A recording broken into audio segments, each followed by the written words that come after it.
Hi, everyone. I'm Kirill. I'm the co-founder and CEO of Torus. We are a SaaS intelligence platform for banks and fintechs, helping them to increase their profits on card transactions. So we help issuers and acquirers to save some costs on the fees they pay to card networks like Visa and MasterCard, as well as to improve their transactional profitability by optimizing their pricing. Our customers across Europe and Asia are gaining something between 6 and 7 figures of annual cost savings, as well as improve their transactional profitability, something between like 25 and 50%. And today I'm going to cover the transactional profitability part for acquirers that we have here. So acquiring, especially e-com acquiring, is quite crowded space these days.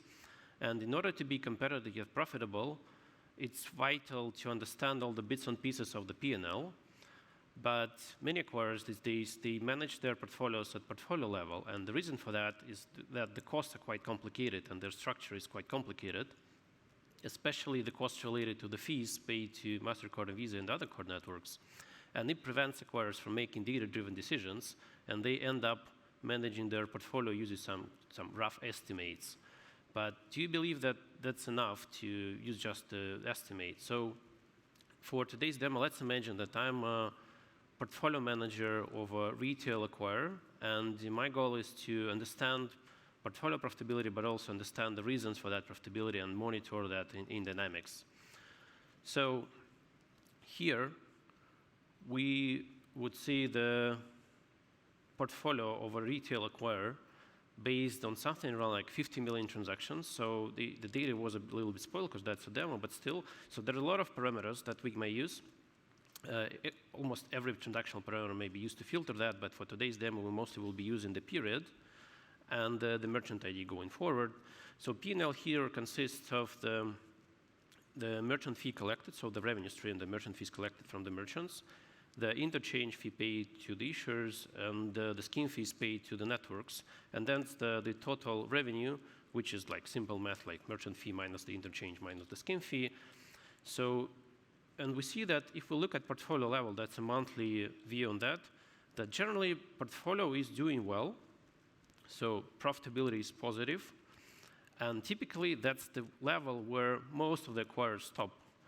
And but I will show you why it's not enough to look at that. And just please remember one number. So that's the 44 basis points. That's the level of the scheme fees. So the average scheme fees that they paid at the portfolio level to the networks. So in order to drill down, what we can do here, we can easily split it by the merchants. And let's take specific month to be easier. So for example, let's take this one. Just check these boxes. And the system is recalculating profitability at merchant level. It does it that quickly because by default, we do it at each transaction level. So this is done on roughly like 50 million transactions. You see how fast it could be. And then we can, so once we split it portfolio by the merchants, we can actually sort it by profitability. And we see that there are some super profitable merchants here, so the top ones. But if we do the opposite, we see that actually there are some merchants which are loss-making. So literally, with each transaction, that merchant acquirer is gaining transactional losses. And we may select one of those and drill even further, but also we'll add some additional data on that. So what kind of acquiring and the geographical aspects of that acquiring. So we see that, again, within a couple of seconds, that's a physical POS retail merchant. And if we look at its transactions and their profitability, we see that international transactions are all unprofitable. And the reason for that, if you remember these 44 basis points, the average value for the portfolio, so here it's something between like 5 and 8 times higher in average. So that's why it's not enough to use averages when managing your portfolio profitability. And meaning, so this specific merchant should be repriced accordingly to these exact specific types of transactions, not just raise up the blended rate, which would be not make you competitive on the market, but just make it very accurately and flexible.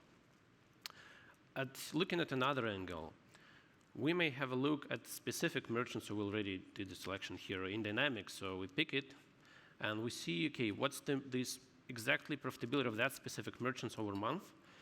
And in this example, we see that it used to be profitable here, so the revenue is positive. But then suddenly, this month, it became unprofitable. This specific bank, with the help of our software, they caught this exact moment, and they understood the root causes, they repriced the merchant, and then they took it back to profitable stage.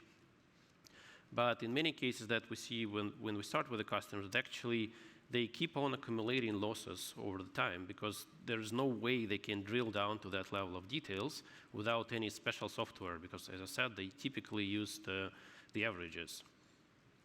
And we here at Torus, we enable our customers to monitor, understand the reasons, and also track profitability in dynamics. And based on that, they can really make data-driven decisions. And we believe that that's the only way to be competitive yet profitable in a highly crowded market. And so we may talk about this for quite some time. So if you want to know more about our use cases for acquirers as well as issuers, so come meet Hans and myself at our booth. We'd be happy to walk you through our recent case studies. And overall, so let's make payments data-driven and profitable. So thank you.